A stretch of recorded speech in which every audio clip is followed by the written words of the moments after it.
What's the difficulty with PM Modi? He tells lies. He claims credit for Ram Mandir. He had no contribution in doing anything about getting the Supreme Court to clear the Ram Mandir project. It was I who did it. Why aren't you thrown out of the BJP? You don't think that the high income tax is going towards the development of the nation? Not at all. That money is not used for our development. Essentially, the country is losing. Realistically, what's India going to look like in 2030? Assuming that Mr. Modi is going to be the Prime Minister. Yes. It will be a 1930 of the United States. We'll be in a massive depression. What do you make of the coming election season? BJP should fight without Mr. Modi. I'm just talking about the average Muslim. Should they worry about their physical or emotional safety in India over the next 10 years? From Jawaharlal Nehru's time, there has been a deliberate attempt to create a situation where the Muslims feel that they are only safe with the Congress party. You don't see any elements of Rajiv Gandhi in Rahul Gandhi? Nah, not Rahul Gandhi is an idiot. His mother is hopeless. She has been working for all the anti-Indian forces in the past. I'm prosecuting them for corruption.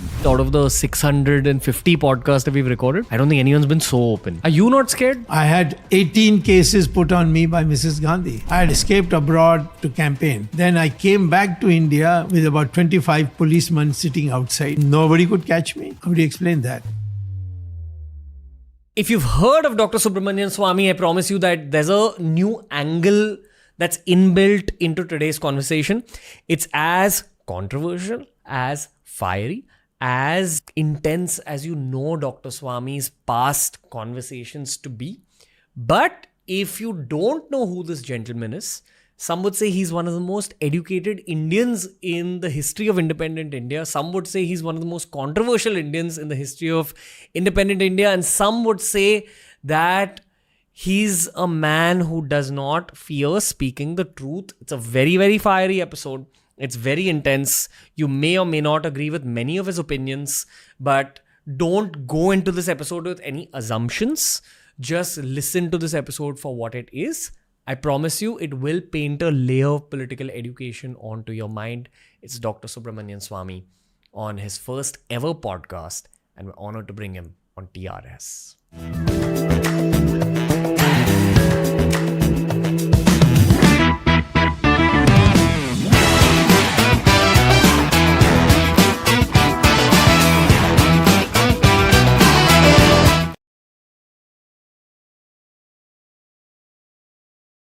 Dr. Subramanian Swamy, how are you, sir? I'm fine, thank you. I hope you're too. I'm very, very happy to be spending this Sunday afternoon in New Delhi with you. Oh, thank you. I'm flattered. How's life? Life, as usual, is exciting for me.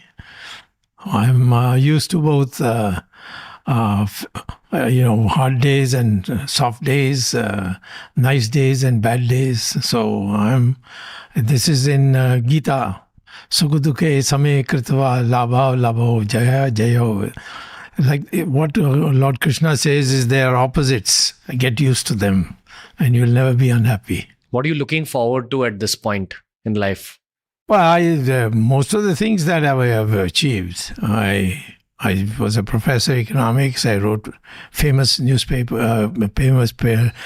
papers in economics, joint authored with Nobel laureates who are considered equal to Einstein in economics. So then I came here and I've been 6 times member of parliament. I've been twice a minister. So, there's a general satisfaction, but I am not, I'm not through yet. I have some more to do. What's there? Well, I need to clean up the society of corruption, which began about 10 years ago, and I think need to do more. I need to see that people understand the implications of Hindutva and why it's important for the 80% Indian population to understand it and not take it in terms of extremes or in terms of outdated concepts. Okay. You spoke about the last 10 years, but don't you feel to some degree since independence, there's always been an element of corruption in our society?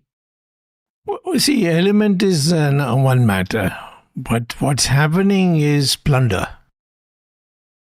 And that is something which we need to put out, because essentially it's resources which are going and not in. It doesn't get involved. It is not used. What all the corruption is done, that money is not used for our development in any way. I mean, nobody is building a illegal factory, so to speak. They are depositing it in Switzerland banks and those kinds of things. Any of these islands which have safe banks and so. So essentially, the country is losing. And therefore, I think I would consider corruption as a major issue which needs to be addressed. I'm sorry that BJP is not doing so. And you're a part of the BJP. Of course, I am part of the BJP. I've been in Jansangh, and then Jansangh merged into Janata Party. I was in Janata Party, and now I'm in BJP. So I've been with them for a long time. Yeah. Except once or twice when I had difficulty with some leaders like Vajpayee. I have some difficulty with Mr. Modi too, but it hasn't flared up like it flared up with Mr. Vajpayee.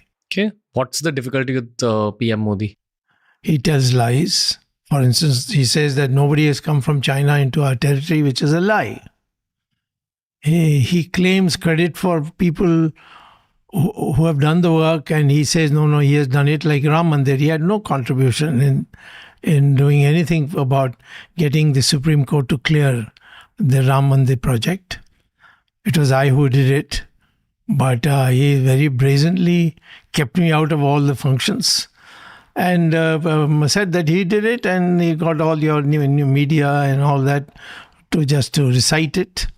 And so, there's been a lot of dishonesty on his part, which is very disappointing. Have you had an interaction with him fairly recently? No, not recently. For a long time. I would say since 2020, I have no interaction with him. What did you speak about in 2020? Earlier on, it was economic policy, what wrong is going on, how you should correct this, the direction, what we need to do in dealing with China, so many other factors. So they were all. He also once wanted me to head the BRICS Bank for those 5 countries which came together, to be known as BRICS. B standing for something, R standing for Brazil, Russia and India. like that. But I declined. I told him I left Harvard to come to India. I'm not going to leave India. I'm going to stay here. So he was very insistent. Maybe he wanted me out of India, maybe. I have so much more to ask you about everything you've just said.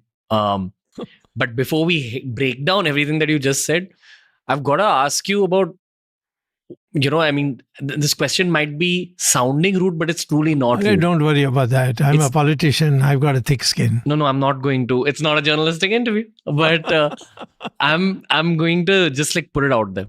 For you, what is your mission in life now? Because okay, I'll give you some context here, right? Yeah. The first time I personally read your name, I'm 1993 born.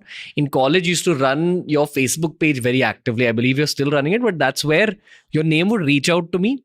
And I felt like you had some very strong opinions, but you were very, very active. In fact, you were the one political name that reached out to people in my age group a lot because of Facebook that time.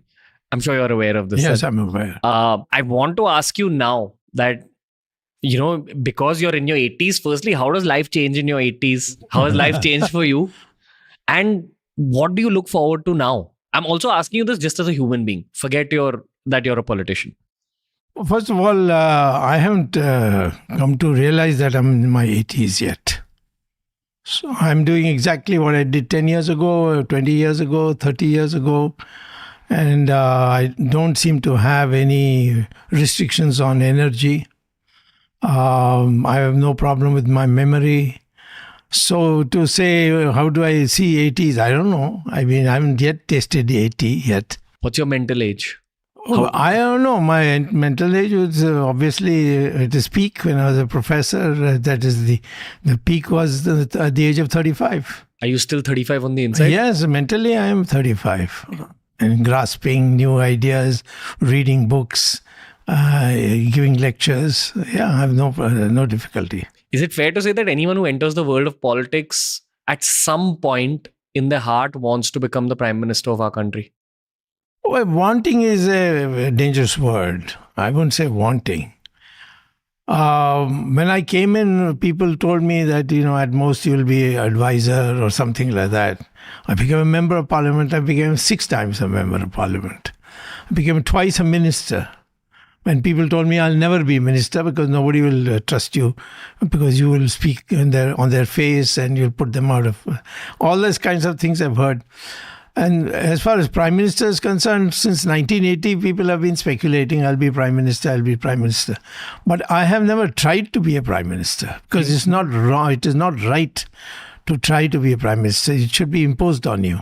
But shouldn't there be some political strategy involved on an individual level if you want to become PM? No, I don't think so. I don't think it has happened with Lal Bahadur Shastri. I don't think it happened with Narasimha Rao. There are a lot of people who became prime ministers whom nobody thought would ever become prime minister. Simply because of merit? No, because of circumstances. You see, there is a general view. Everybody knew that Shastri is a very honest, straightforward person, and he was very efficient in his ministry.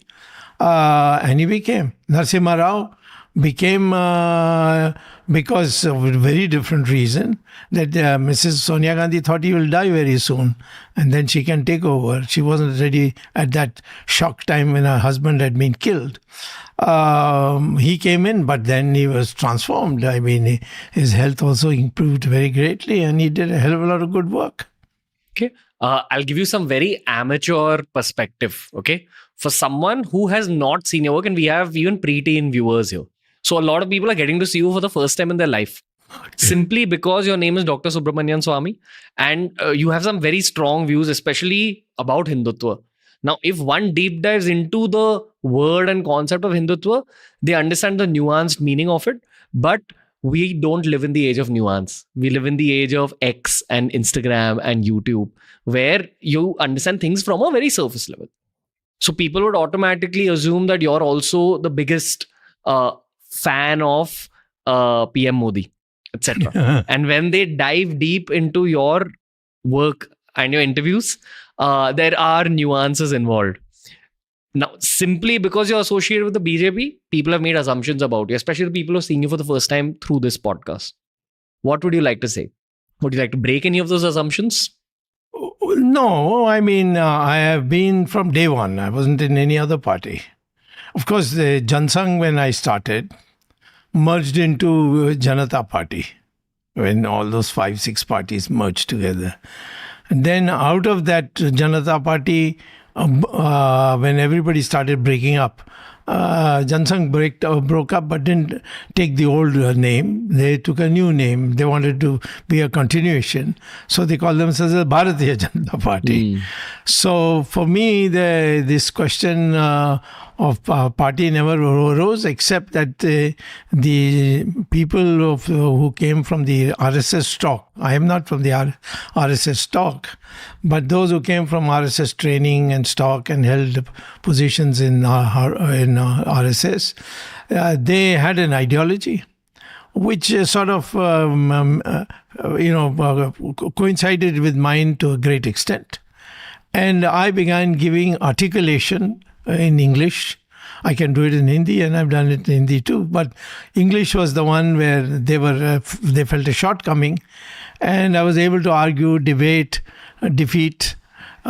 So I became important for the RSS and the BJP because of the fact that I could take forward the ideology. Effectively because of your communication skills. And my ability to articulate what Hindutva is. So those who come in touch with me suddenly begin to feel that there's nothing wrong. I am also a Hindu and I believe in Hindutva. That sort of thing is widespread because of my campaigns. And that's why, despite Mr. Modi's intolerance towards everybody else, he's thrown away so many people, Jetmalani, that cricketer, Kirti Azad, and so on. So, but a lot of them he has thrown out of the party. But it will be very difficult to him to throw me out because of the fact that I have these roots in the Hindutva feeling. Why aren't you thrown out of the BJP? That's precisely the reason that I am considered a Hindu scholar, Hindu activist, person who has done a lot in helping the Hindutva cause on the ground. For example, I did the Ram Setu. I saved it from being cut up so that it could create a canal. I went to court and got it done. I went to court and got Ram Mandir. A lot of temples I have liberated from the control of the government. All done. I've done this. Did you see that little Vice clip about yourself, which Vice documentaries did? There was a Vice. Oh, interview. those Pakistanis who came from Canada. I don't know which country they were from. Yeah, that thing is owned by Pakistani. So as a content creator, when you're seeing someone's video, you also see the edit and what layer of paint is being painted upon that interview by the edit. So you were portrayed as a very villainous Hindu. Yeah. My question to you is, and I'm giving you space on this podcast, there's no background music. Yeah. There's no background music at all. Thank God. So you can just speak from your heart and you can answer this question. Okay. Yes. If one is pro-Hindutva, is one automatically anti-Muslim? No. My wife is a Parsi. My son-in-law is a Muslim. They don't feel so. Did you say that to the Vice documentaries journalist? Why should I? I'm not going to defend myself. I'm giving them my views. And they cut and spliced my thing. And unfortunately for them, when the United Nations Under Secretary General held a press conference, I wrote a letter to the Secretary General that please give me the tape and show me where I've said this. Otherwise, sack this man. And he was sacked. Under Secretary General sacked on a letter from somebody in India. So I have defended my position where it mattered. But if somebody says that, I care a damn. I am only concerned with the audience that I am dealing with. Okay. I can't believe I'm asking you this. Yes. Based on your political history and all your educational qualification. Yeah. This is word on the ground. Okay, so I'm carrying forward a very human question for you. Yeah. One of the first things that comes up is about your daughter marrying into a Muslim family. Yeah. How do you feel about that? First of all, she has every right to choose whom she wants to marry. That'll make it very clear. Yes. Second, I think my daughter was the dominant factor in that marriage because it was there was no Muslim ceremony for her marriage. In fact, her sagai, as it's called, engagement ceremony, was done by the priests of the Hindu community, the Arya Samaji. His mother is also Arya Samaji. And his father, who was a foreign secretary, Salman Haidar, I asked him how would we deal with this marriage? So he said it's all hokum, all this question of religion, all this hocus pocus. I'm an atheist. He didn't say atheist, a non-believer or something. So you do what you like. So in fact, I held a Hindu marriage. Okay. And at least the engagement thing, which is the crucial part, was done by Arya Samaji laws and by our Arya Samaji very famous priest. And the mother was very happy. My wife is Parsi. And the Parsis were in revolt. Surprisingly, neither my father, my mother, or any Hindu was in revolt because the Parsi community has that kind of a status in our community. But the fact is that I said we will marry. We were both in America, both at Harvard. We called a Buddhist priest and got married. So I think these are technicalities about marriage. How did you feel when your daughter first came and told you about? I wasn't. I liked the boy, and I liked the father, and I knew that the father was a left-wing civil servant. He became foreign secretary, ambassador, and so on, and a man of great knowledge. So I enjoyed talking to him. I knew him before the two got to, my daughter and son got together. His son got together. And so, I mean, for me, I didn't see any difference. And I also tell people, all the DNA of all the Muslims in India are the same as the Hindus, which means their ancestors were Hindus. So what are you crying about? Would you be happier if she had married some Italian, as some have done, as you know? She is someone has the same culture as us. On the ground, Muslims and Hindus have more or less the same culture. So I don't hold that against it. What I am arguing when I speak for the Hindus is how the Hindus should get united. Because they're divided in so many falsehoods which have been perpetrated during the British period, that all that should be shaken off. And the Hindus must know their real history and their real, their religion.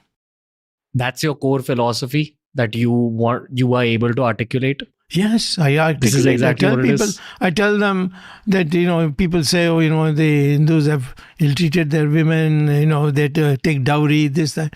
I said, you tell me amongst our gods, the most important portfolios are with women. The Saraswati is with education. Durga is with defense. And who is with finance, Lakshmi. And then, of course, the fiercest of fighter was Kali. They're all women. So can you find any other religion which gives women this kind of position? The status we give to mother, all this has been forgotten during the British and the Mughal period. And that is what I want to revive. Should the average Indian Muslim who's trying to help grow his own career, his or her own family's quality of life, his or her own nation's well-being. And I've met countless Muslims like that over the course of the podcast itself. I'm just talking about the average Muslim. Should they worry about their physical or emotional safety in India going forward over the next 10 years? There are a lot of Muslims in BJP, by the way. And they have become MPs, ministers, and so on, both in the center and the state. I think from Jawaharlal Nehru's time, there has been a deliberate attempt to create a situation where the Muslims feel that they are only safe with the Congress party. You see, and then they were pampered by the Congress. It's PR. It's an outcome of PR. Not PR. They were actually given, if they were supporting Congress, they were given a lot of goodies, so to speak. And they were also looked after. The police was much more well disposed towards them. And what it created was a feeling in the Hindus. And that's how the consolidation of Hindus took place. And now we have BJP. Which has come to power, largely because of the Hindu consolidation. And but as of now, the Hindus are more interested in a renaissance in Hinduism and amongst Hindus, and then reforming the Muslims. But then there are nations in our borders who don't want this amity between the Hindus and the Muslims, and they're playing an enormous role in creating the drift. Yeah. Look at Maldives. I mean, this small country whom we saved from being taken over by terrorists, and now is giving us lectures, and they have brought in the Chinese. They brought the Chinese troops. So it's a Muslim country, and they have used this extreme Muslim thing.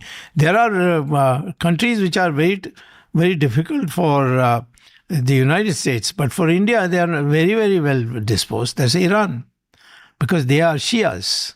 There is a difference between Shias and Sunnis. And the Shia population in India is very, very sympathetic. There are Bohras and so many. There are different sects of Islam, except the hardline Muslim, who are called, I forget what they're called. They are the ones who make the trouble. or create all this feeling that we are being persecuted, we are being denied, and so on. We were in the partition was created for those Muslims who didn't want to live with Hindus. Those Muslims who wanted to live with Hindus and didn't want to go to Pakistan, they are there.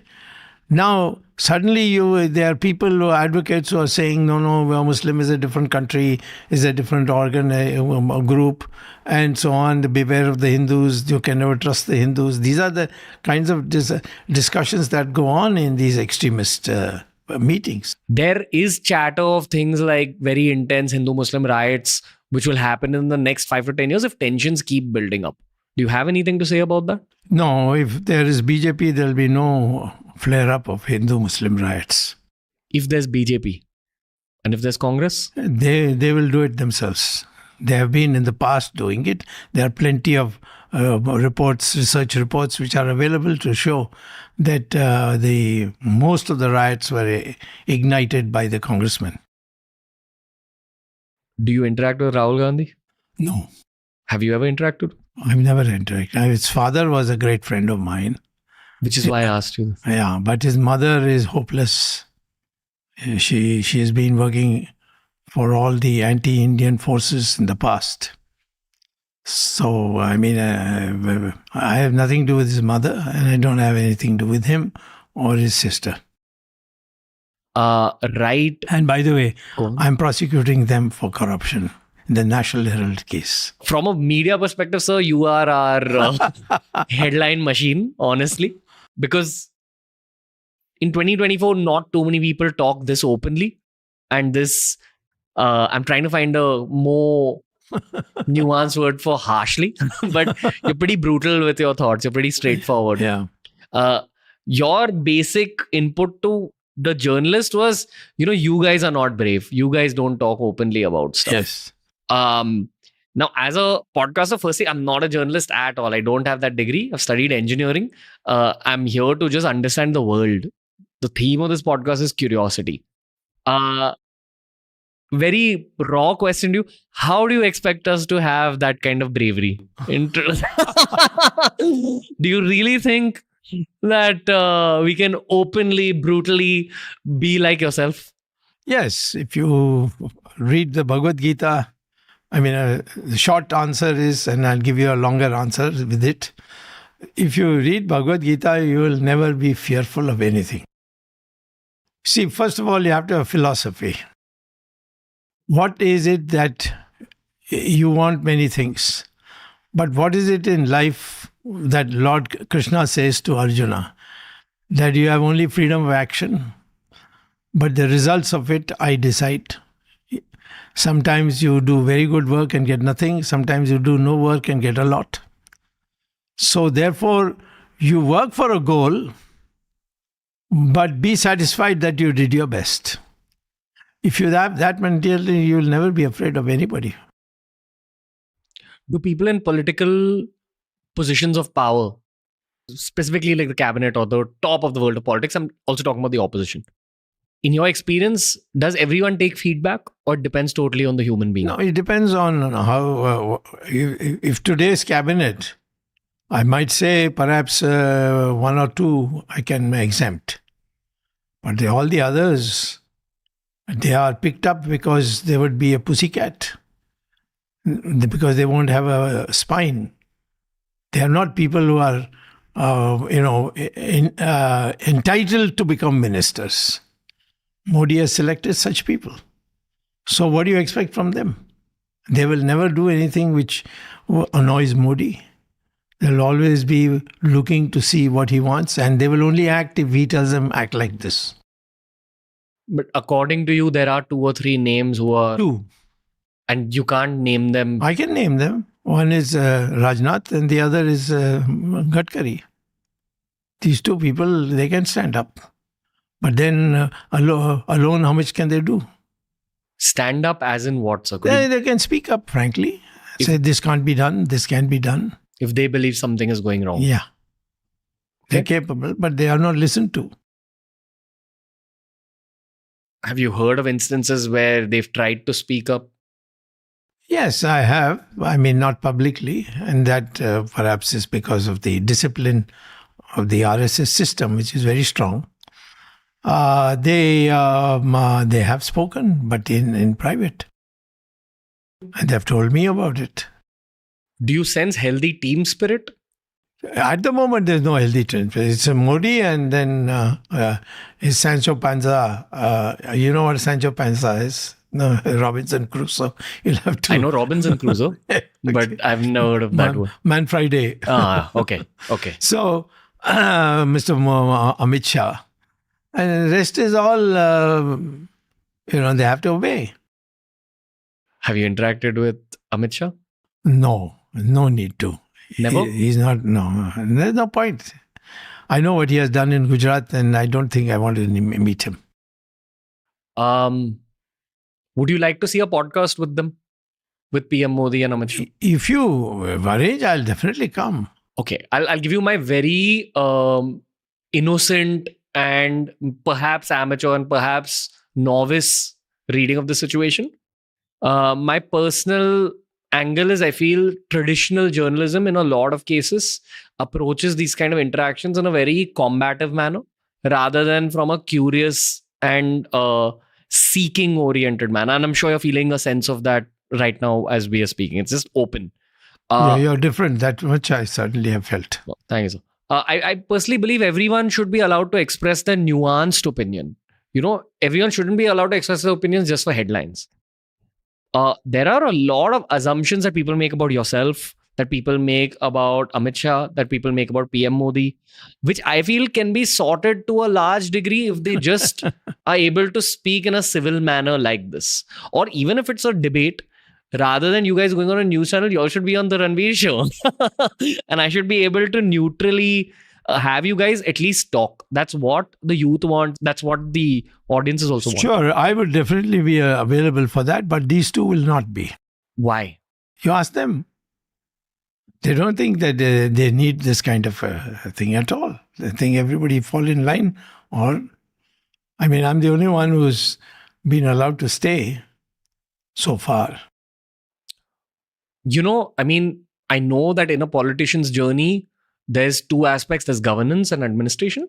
And then the other aspect is the elections. Now, the elections are all about gaining more votes. Effectively gain a person's vote, usually by touching their heart in some way. Fair to say? I think they'd be able to reach out to more people's hearts if they speak openly, because there's a lot of mystery surrounding them right now. In terms of audiences have gotten very, very sharp. For example, we have a Hindi podcast as well. It's become more difficult for me to conduct the Hindi podcast than the English podcast. Yes, I agree with you. Because the masses have become very intellectual. Yes. So I think they should just come out and have a conversation the way you and me are speaking. They won't, but because by nature they were not brought up on that way. Take this latest one of electoral bonds. What's your take? It's a mighty scandal. I don't think he can escape it. Okay. Because it's gathering momentum. The story. The truth. As in, I'm saying story from a media perspective.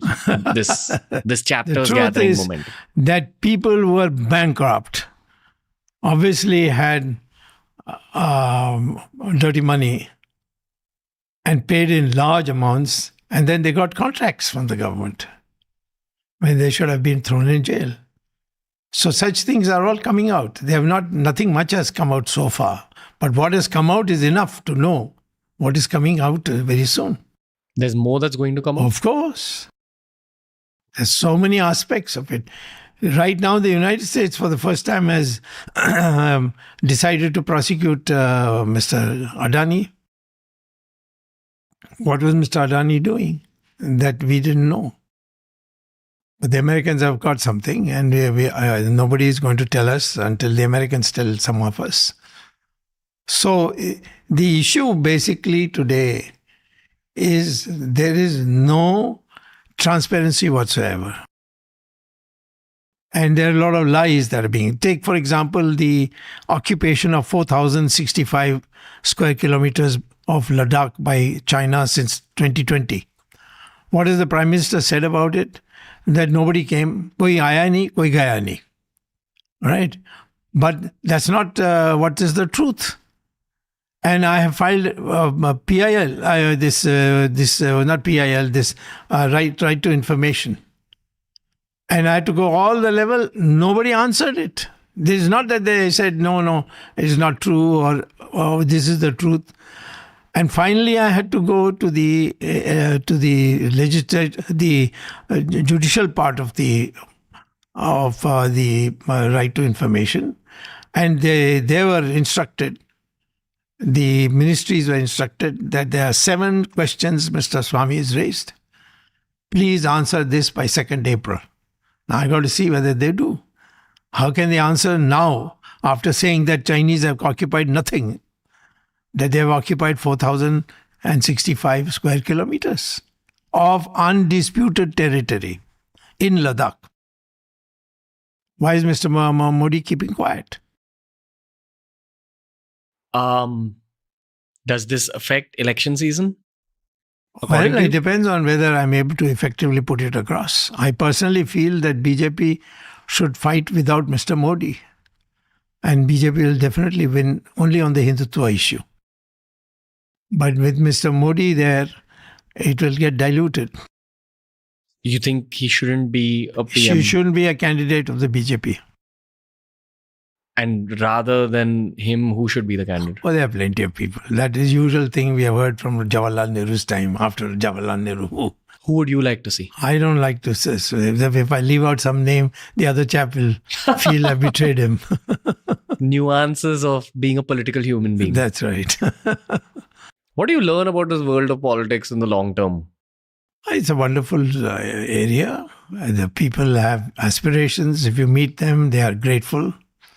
You see your country growing, and you're respected abroad. Then, so it's a very wonderful experience for me. What's the inner motivation for most of the people in the upper rungs? Well, if others don't come, people like me who have been professors at a famous university of the world, and come back, and after getting kudos in this field, and then enter politics, people listen. But people don't want to do that. They're afraid. They say, why get into this? I've been told from my childhood that don't go to politics. It's a dirty field. You can get killed in it. Is the dirt true? Occasionally. Some such things have happened in Gujarat, for example, recently. Recently means about 10 years ago. So it can happen. It happened in Mrs. Gandhi's time. So the Nagarwala case. There are many others. So, I mean, these things happen. But the fact is that only creates fear. And the fear is induced also by, selected media. Then, politics is dangerous. You'll get and then question will become, how do you make ends meet? So I think people who have earned enough, put aside plenty of money, only they can come. Then they can be independent. I mean, living expenses can be easily met by them. Those are the people who we want in politics, and there are a lot of such people. You expect many entrepreneurs to get in? Slowly, it's happening. It will happen. Okay. I think India is definitely, is shaping up very well. We are not what we were during Jawaharlal Nehru's period, where we just adulated somebody. And now people are coming down, people are criticizing people. There are a lot of people who are with PhDs, have many PhDs now in politics. How does one navigate through that dirt of politics when you're actually living that political career? Well, I mean, it depends on what position you are in. If you are not in a top position of the party, then you just stay away. I mean, stay aside and don't get into it. Speak about policy. Let the media. Of course, today the media has all been shut up. Everyone has got a plaster put on by the Prime Minister's office. They won't publish. For instance, there is a fatwa issued by Mr. Modi that no English newspaper of Delhi will publish anything about me. And nothing appears. Last 4 years, nothing has appeared. Not one line has appeared about me in any of the English papers, with the rare exception and very occasional exception of the Hindu, which whom I know from top to bottom. What's gone on behind the scenes at the Hindu?